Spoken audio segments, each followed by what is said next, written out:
Assalamualaikum warahmatullahi wabarakatuh. Apa kabar anak-anak semuanya? Semoga selalu dalam keadaan sehat walafiat. Amin ya rabbal alamin. Sebelum kita belajar canang Arab Melayu pada hari ini, alangkah baiknya kita membaca Alhamdulillahirabbil alamin. Sebelum kita belajar, kita membaca doa. Semoga dalam kita belajar bisa memahami dan mendapatkan ilmu yang bermanfaat. Amin. Baiklah anak-anak semuanya, pada pertemuan kali ini kita masuk pada pelajaran kedua, yaitu ladang, halaman 14. Anak-anak boleh buka buku canang halaman 14. Mengenal lambang ladang. Anak-anak bisa membaca buku canangnya, apa yang dimaksud dengan ladang. Di situ ada penjelasannya. Bapak akan menjelaskan langsung pada halaman 15, yaitu membaca dan menulis lambang ladang. Di buku canang halaman 15 sudah ada tulisan Arab Melayu ladang. Di situ ada dua suku kata. Pada kata ladang itu mempunyai dua suku kata. Yang pertama la, kemudian dang. La, dang. Kemudian dipisahkan, itu di bawahnya nomor 1, la itu 1, la, kemudian huruf dal berupa huruf d, kemudian huruf ain titik 3 ang bunyinya. Jadi kalau dibaca ladang. Mengapa kata ladang terdiri dari huruf-huruf tersebut? Kenapa pada tulisan ladang setelah da itu seharusnya kan ada a, kenapa tidak ditulis? Mengapa tidak ditulis seperti tulisan ladang? Ada setelah huruf dal ada berupa huruf alif. Kenapa tidak ditulis huruf alifnya? Perhatikan huruf yang sudah diberi penomoran di atas, lalu simak penjelasan berikutnya. Dijelaskan kata ladang terdiri dari dua suku kata. Suku kata yang pertama la suku kata pertama disebutlah dengan suku vokal.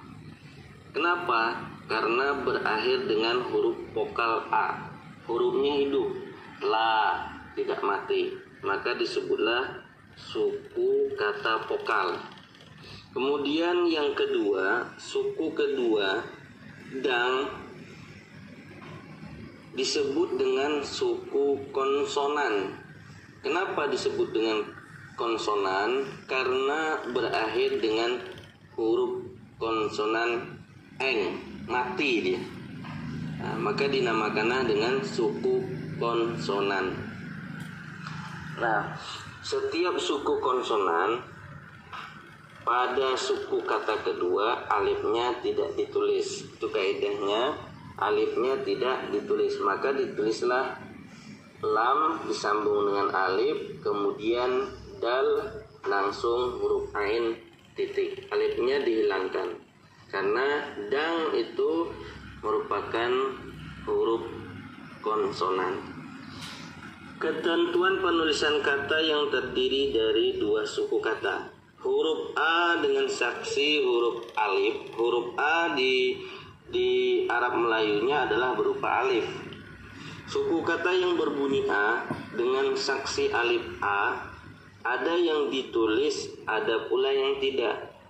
Jadi tidak semua huruf A itu tidak ditulis. Ada juga yang ditulis, ada juga yang tidak ditulis. Maka dijelaskan di sini bagaimana huruf saksi A, alif berupa A berupa alif itu ditulis.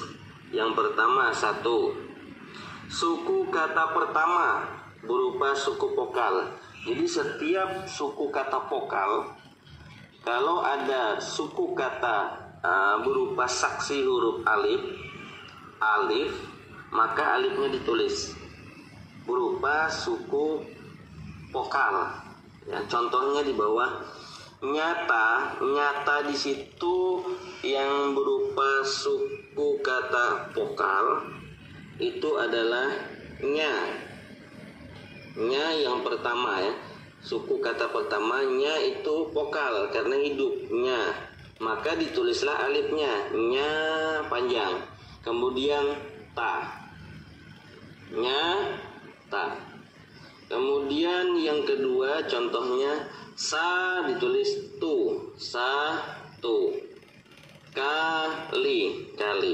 Ini penulisan alif ketika saksi berupa alif itu berada pada suku kata vokal.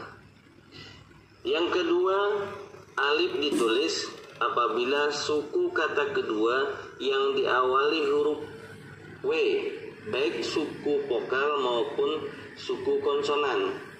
Jadi yang kedua, apabila suku kata kedua diawali dengan huruf W, kalau di dalam Arab Melayunya berupa huruf wawu, maka alifnya ditulis, baik itu berupa suku vokal maupun suku konsonan. Contoh, awan.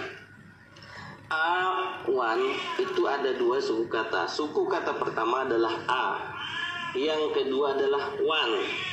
Nah, pada suku kata kedua, wan, itu suku keduanya pertamanya adalah berupa huruf wawu. Maka setelah huruf wawu, alifnya ditulis. Ya. Suku kata kedua adalah suku kata konsonan, tetapi alifnya ditulis. Kenapa? Karena diawali dengan huruf wawu. Ditulis alifnya, awan. Kemudian kawan, sewa. Ingat, setiap setelah huruf wawu berupa a atau alif, maka alifnya ditulis. Oke. Yang ketiga, alif ditulis apabila suku kata pertama berupa vokal lemah dengan suku kata kedua bersuku vokal. Jadi yang pertama itu suku pertama berupa vokal, suku kata vokal tapi berupa lemah, maka ditulislah dengan huruf alif. Contohnya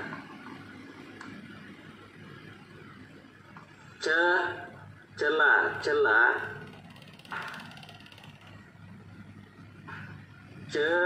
Ini kan berupa lemah, lemah. Kemudian suku kata kedua juga vokal, celah. Suku kata pertama lemah, suku kata kedua vokal juga, hiduplah, bukan konsonan mati, maka la-nya tetap ditulis alifnya, celah. Lega. Nah, ini alifnya ditulis karena dia berupa huruf vokal walaupun pada suku kedua. Yang keempat, alif ditulis apabila suku pertama bersuku vokal A, kemudian dengan suku kedua berupa suku kata vokal yang diawali huruf D, R, L, W, eng. Huruf dal, ro, lam, waw, ain betitik, eng. Nah, diawali semua huruf yang ini, ada 5 ini, maka setelahnya harus ditulis alif. Contoh, para, ra-nya dikasih alif. Kemudian jala setelah lam, suku kedua kan, la tetap ditulis alif. Kemudian pala, suku kedua, la ditulis alif. Ini berupa huruf alif tetap ditulis baik dia di suku kata pertama atau kedua dengan ketentuan yang sudah dijelaskan di sini. Nah, anak-anak semua, jika ada yang belum paham atau belum jelas, Ananda semua bisa hubungi Bapak ya. Kalau tidak langsung video call, boleh dengan kirim suara. Nah, dari namanya siapa, kelasnya siapa, boleh untuk bertanya ya. Mudah-mudahan pada pertemuan hari ini bisa memberikan pemahaman kepada anak-anak, dan mudah-mudahan anak-anak semua bisa dalam membaca Arab Melayu dan bisa menulis Arab Melayu. Mudah-mudahan bermanfaat bagi kita semua. Alhamdulillah, kita akhiri dengan ucapan syukur kepada Allah. Alhamdulillahirabbil alamin. Wassalamualaikum warahmatullahi wabarakatuh. Untuk hari ini tidak ada tugas latihan soal anak-anak ya. Cukup untuk mempelajari, memahami pelajaran pada hari ini. Terima kasih.